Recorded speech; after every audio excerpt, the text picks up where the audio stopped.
6,000 years ago, domestication of animals and plants sets the stage for the next phase of human history. Like clouds of interstellar dust gathering in material to form stars, a type of gravity is at work as places like Sumeria, located in part of the Fertile Crescent known as Mesopotamia, draw in people, support large populations, and spin up into centers of power and innovation. By 3000 BC, some of these Sumerian settlements can truly be called our first cities. One of them, Uruk, has around 50,000 people living in less than 1 square mile. A population density that rivals modern-day New York City. Humans have become so efficient at deriving energy from domesticated food that this land area, which would have supported only a single hunter-gatherer, now can support thousands. But a change in diet also triggers a new dependence. Once you move to agriculture, you are depending for 80–90% of your calories on perhaps 1 or 2 species. In the case of the Middle East, wheat and barley. In the case of wheat and barley, they both ripen at about the same time. Humans have to gather the seeds at the same time. So now we have our food for the year that has arrived in one hit. It's like getting your salary paid once a year. You need to record it, you need to plan, because if inevitably your crop fails, you have famine, and you're not going to have another go for another 12 months.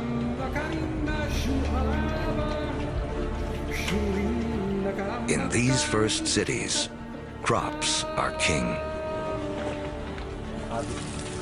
To keep track of them, our ancestors developed the first writing. To protect them, the first armies. And to administer them, the beginnings of politics. When you have hundreds or thousands of people who are living together, there's simply too many people to sort of run around and create a census. It creates a need for government. It creates a need for some form of social and political hierarchy. Planting seeds has set man on a new path. Settlements have grown into cities. But to take the next epic step from city to civilization, we'll need the help of a very surprising creature.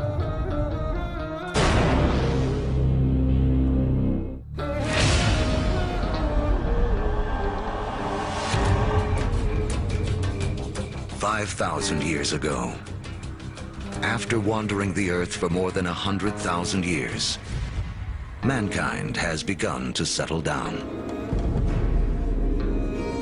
We cluster near rivers, along the Tigris and Euphrates, the Nile,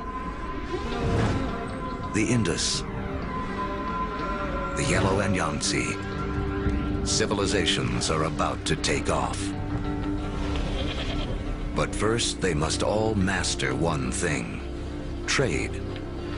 The more they exchange goods and learn from other lands, the faster they grow. It seems that long-distance trade and communication is a necessary precursor to allow urban civilization as we know it. And surprisingly, the first civilizations arise on the back of a creature with a lowly reputation in the modern world: the donkey.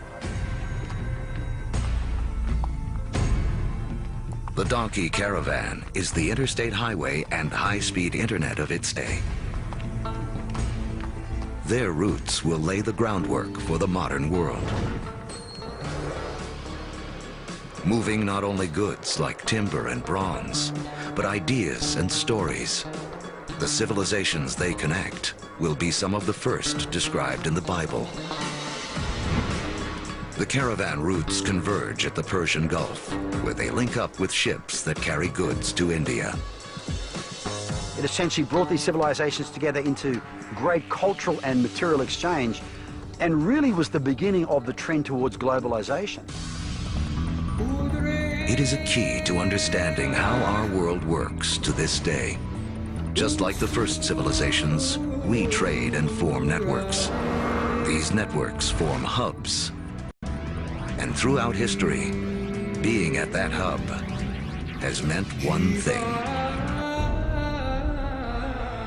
By 2000 BC, humans have gone from humble huts to massive monuments.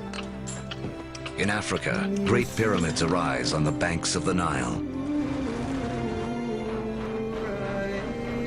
And back in Sumeria, artificial temple mounds called ziggurats climb ever higher toward the heavens.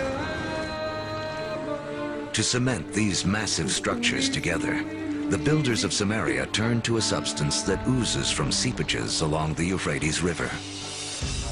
It's called bitumen. Used as asphalt in the modern world, it is the first petroleum product to be exploited by mankind.